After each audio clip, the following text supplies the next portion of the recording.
there you go.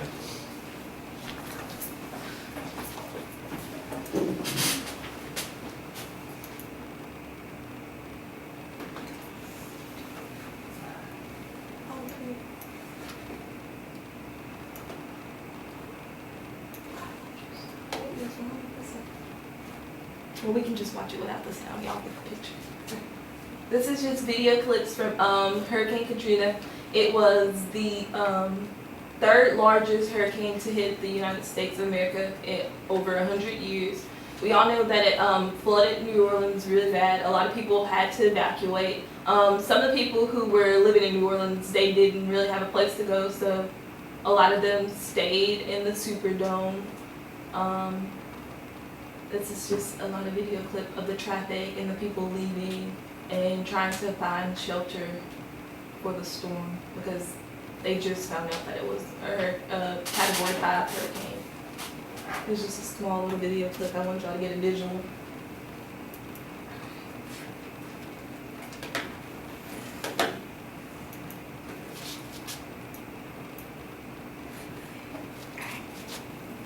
So a lot of you guys are from Louisiana, right? Everyone except you and you.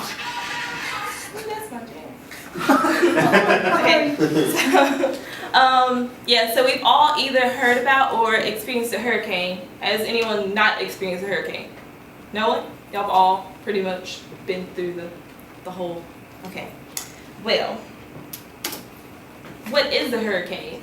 Well, a hurricane is a huge storm that's formed over water. Usually most of them that hit us in this area are formed over the Atlantic Ocean, and the speeds range from 75 to 200 miles per hour, and you can kind of see the eye of the hurricane right there. The center of the eye is the calmest part, if you know the calmest part. What does a hurricane need to form?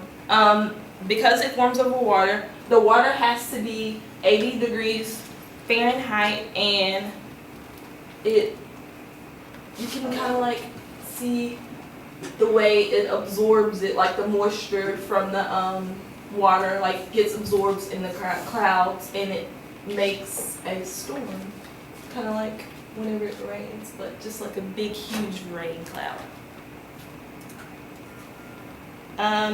When's hurricane season? Hurricane season for us is June 1st to November 30th, and it mostly occurs during the fall months. Like, I never really experienced a hurricane in the summer, so most of them happen in the fall months.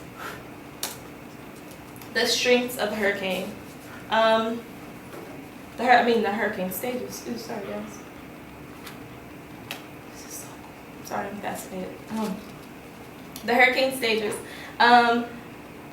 We usually don't talk about the first couple hurricane stages. The ones that we're normally used to are tropical storm and hurricane, because usually when it's a tropical depression or a tropical disturbance, we're really not worried about it because it's usually like just a normal, kind of like a normal storm. But when it starts getting to a tropical storm, that's when they really start examining it, because it has the possibility of turning into a hurricane.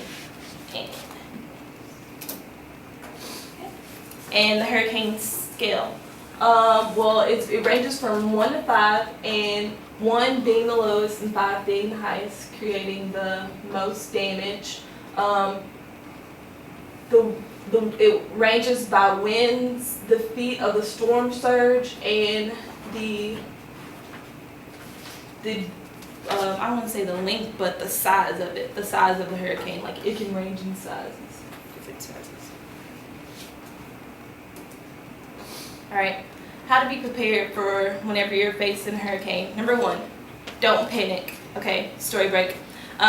Whenever we first found out about Hurricane Katrina, my brother and I we were on the bus and we're on our way to school, and we're just doing our normal thing, it was just me and him.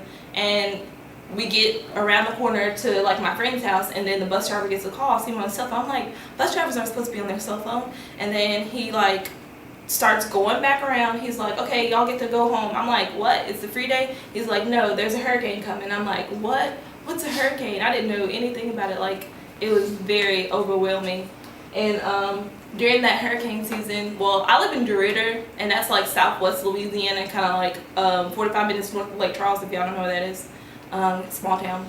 And we didn't get hit as hard as New Orleans, like we didn't get flooding and all that, but we got a lot of wind and a lot of rain, and the power did go out. And a couple of our family members who lived down south, they came and stayed with us, and we had MREs. MREs are like the little food things they put in packages for like the army people. We ate out of MREs for a while. My dad's a firefighter, so we were able to, you know, get a lot of water and a lot of ice to keep our old food together, like, because it was melting really fast. Like, we had 5 meals just because my mom was trying to make sure a lot of that stuff didn't go to waste, because we had just made groceries. Like, it was crazy.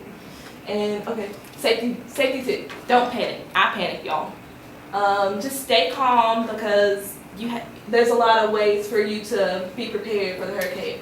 Okay, you have to have a plan. You have to have a plan, like, if you're gonna stay home, you have to have a plan of everything that you're gonna need. You're gonna want to get all the safety tips. You want to get all the things that you need to be safe while you're in the house. Number one, you want to board up your windows.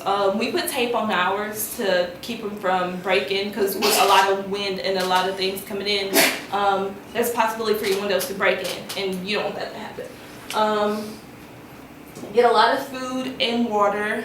Canned food is good because it lasts longer. You want things that you don't have to keep in the refrigerator because power will go out, unless you have what's the little backup generator thing. And a lot of water, yeah.